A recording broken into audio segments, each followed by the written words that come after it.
What is the best bending style? A question that has plagued humanity since the dawn of time. Great minds have devoted their entire lives to answering this one question. Many claim that it was actually one of the driving factors in humanity's evolution.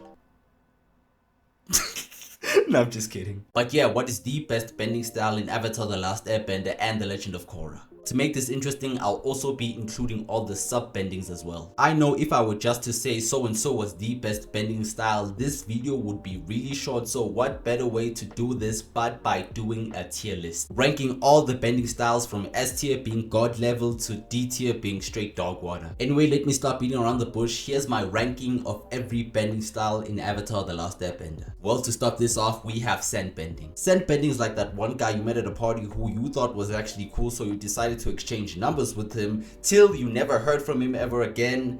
Yeah, that's sand bending to me. Like when I saw sand bending for the first time, I legit thought of Korra and I knew that this bending technique was OP. And in the desert, this would literally turn you into a freaking god. But what if you're not fighting in the desert? Like, what if where you're fighting there is no sand whatsoever, like most places in the modern day? And don't think you'd be carrying around a pile of sand like Korra on your back. Trust me, you're not that strong. And if you tried to actually carry that much sand with you, you would literally die from exhaustion, so C tier. Metal bending. I still remember the day Toph kicked down that door and wore it like an Iron Man suit. That was by far one of the coolest scenes in Avatar. And for the mere fact that she used it so efficiently, she was practically untouchable. We saw in The Legend of Korra that there's actually a police force dedicated to using nothing but metal bending, and we saw that it pretty much turns you into Magneto. And if you're in the modern day where almost everything is pretty much made out of metal, you are practically unstoppable. And here's the kicker. What if your opponent has something metallic on? For example, like helmet. You could literally crush their skull like that. It's gotta be A tier.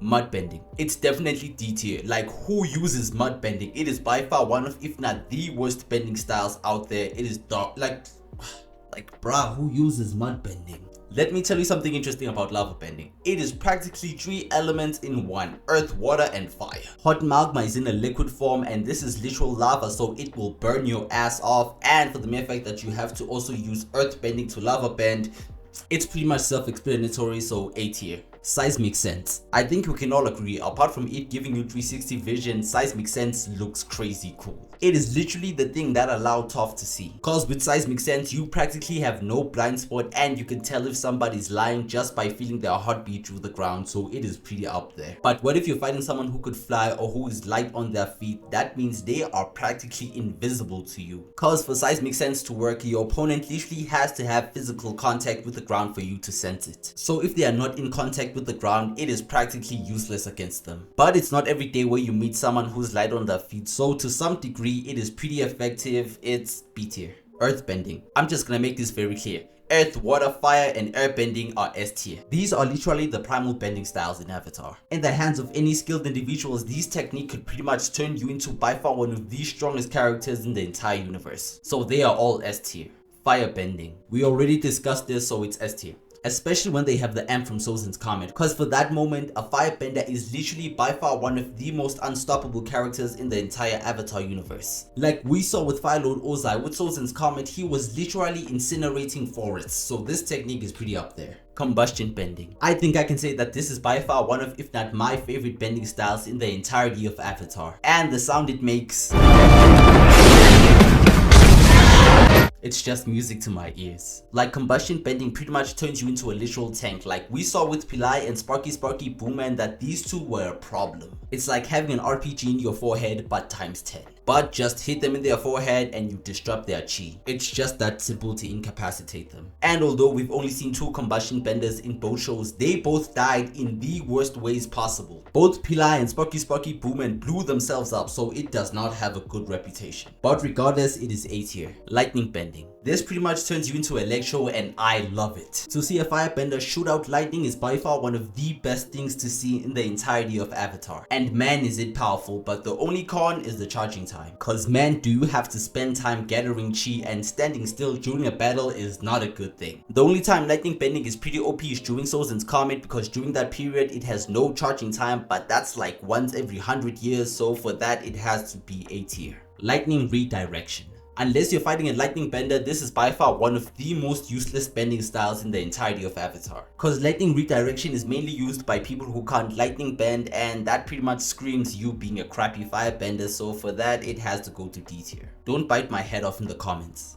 Flight bending. Flight usually has 0 to no offensive capabilities, but it does make up by giving you a lot of defense and evasive capabilities. And in the hands of a skilled airbender like Amon, it is pretty effective, so for that it has to go to B tier. Spirit projection. This has to go to D tier. Don't ask me why, you already know. Airbending. We already know it's S tier because most of the show Aang was using nothing but airbending and he seemed to be doing very well. And he was 12, so in the hands of a skilled adult like Amon, we know that with airbending you can literally take out the oxygen from someone's lungs. It is pretty fucking OP. Ice bending. It's an odd sub bending style, but I like it, I guess. It's like water and earth mixed into one, and it pretty much turns you into Iceman from the MCU, so it's pretty powerful, and for that it has to go to A tier. Swamp bending. Nothing gets more shade than swamp bending, and it is actually pretty powerful to some degree. A swamp bender doesn't actually bend the plants, he actually bends the water within the plants, which is actually a crazy feat. And a swamp bender can pretty much substitute the swamp with seaweed, which pretty much turns them into the Hulk that can take on Fire Nation tanks, so to some degree I have to say C tier. Healing. It's okay I guess, so C tier.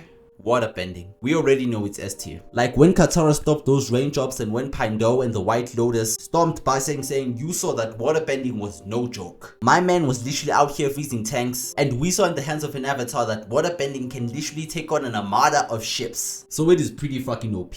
Blood bending.